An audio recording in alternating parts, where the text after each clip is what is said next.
আজিৰ দিনটোত অসমত তিনিফালৰ পৰা কয়লাৰ সিন্ডিকেট চলি থকা আমি দেখিবলৈ পাইছো। অবৈধ সিন্ডিকেট ৰাজ আৰু এইটো সম্পূৰ্ণৰূপে হিমন্ত বিশ্ব শৰ্মাই এই সিন্ডিকেটটো চলাই আছে। এইটো খুব বেয়া খবৰ, দুৰ্ভাগ্যজনক খবৰ যে অসমৰ শ্ৰমিকে আকৌ এবাৰ মেঘালয়ৰ কয়লা খনিত কাম কৰিবলৈ গৈ মৃত্যুবৰণ কৰিবলগীয়া হৈছে। ইয়াৰ কিছুদিনৰ আগত আমি আমাৰ উত্তৰ কাছাৰত কয়লা খনিত মৃত্যু হোৱা শ্ৰমিকৰ খবৰ পাইছিলোঁ। লিডু আৰু মাৰ্ঘেৰিটাত সঘনে এনেকুৱা কয়লা খনিত শ্ৰমিকৰ মৃত্যু ঘটি থাকে। মেঘালয়ত এইবাৰ একেলগে 10জন শ্ৰমিকে কয়লা খনিত মৃত্যুবৰণ কৰিবলগীয়া ঘটনাটো অতি দুখজনক। আমি এই ঘটনাটোৰ কাৰণে ৰাইজৰ দলৰ তৰফৰ পৰা দুখ প্ৰকাশ কৰিছোঁ। আমি শোকসন্তপ্ত পৰিয়ালবৰ্গলৈ সমবেদনা জ্ঞাপন কৰিছোঁ আৰু অসম চৰকাৰৰ ওচৰত দাবী জনাইছোঁ যে চৰকাৰে অনতি বিলম্বে অলপো দেৰি নকৰাকৈ চৰকাৰে কয়লা খনিৰ শ্ৰমিকসকলক উদ্ধাৰ কৰাৰ ব্যৱস্থা কৰিব লাগে।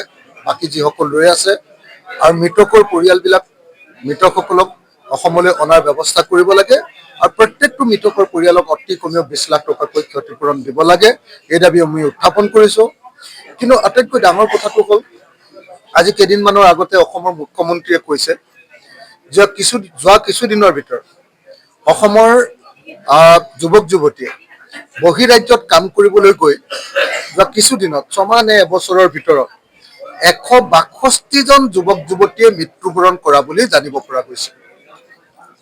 অসমৰ মুখ্যমন্ত্ৰীয়ে কৈছে সেইদিনা যেতিয়া 4জন আমাৰ মিচিং যুৱক যেতিয়া একেটা ৰুমতে মৃত্যু ঘটিছিলে, সেইদিনা অসমৰ মুখ্যমন্ত্ৰীয়ে অতি স্পষ্ট ভাষাৰে কৈছে যে যোৱা সময়খিনিত অসমৰ 162জন বহিৰাজ্যত কৰ্মৰত শ্ৰমিকে যোৱা সময়খিনিত মৃত্যুবৰণ কৰিবলগীয়া হৈছে।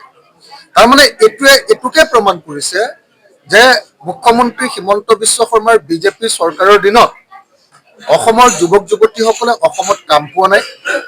তেওঁলোকে বহিৰাজ্যত কোনোবাই হাজিৰা কৰিবলৈ গৈছে, কোনোবাই চিকিউৰিটি গাৰ্ড কৰিবলৈ গৈছে, কোনোবাই হোটেলত কাম কৰিবলৈ গৈছে, কোনোবাই সাগৰত মাছ মাৰিবলৈ গৈছে আৰু এনেকৈ মাছ মাৰিবলৈ যাওঁতে বা কিবা এনেকুৱা কাম কৰিবলৈ যাওঁতে অনাহকতে এই মানুহবিলাক অকালতে মৃত্যুবৰণ কৰিবলগীয়া হৈছে। এইটোৱে আচলতে অসমৰ নিবনুৱা সমস্যাৰ প্ৰকৃত ৰূপটো দেখুৱাই দিছে আৰু অসমৰ মানুহৰ প্ৰতি যে বিজেপি চৰকাৰখনৰ কোনো দায়বদ্ধতা নাই সেইটোকে প্ৰতিপন্ন কৰিছে।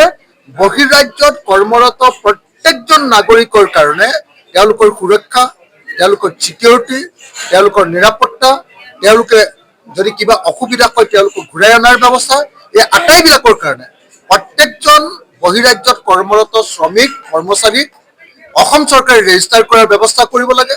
এখন আইন আনি বহিৰাজ্যত কাম কৰি থকা শ্ৰমিকসকলৰ নিৰাপত্তাৰ দিশটো চোৱা চিতা কৰিবৰ কাৰণে এখন নতুন আইন আনিবৰ কাৰণে মই চৰকাৰৰ ওচৰত দাবী উত্থাপন কৰিছোঁ। আজিৰ দিনটোত অসমত তিনিফালৰ পৰা কয়লাৰ সিন্ডিকেট চলি থকা আমি দেখিবলৈ পাইছোঁ।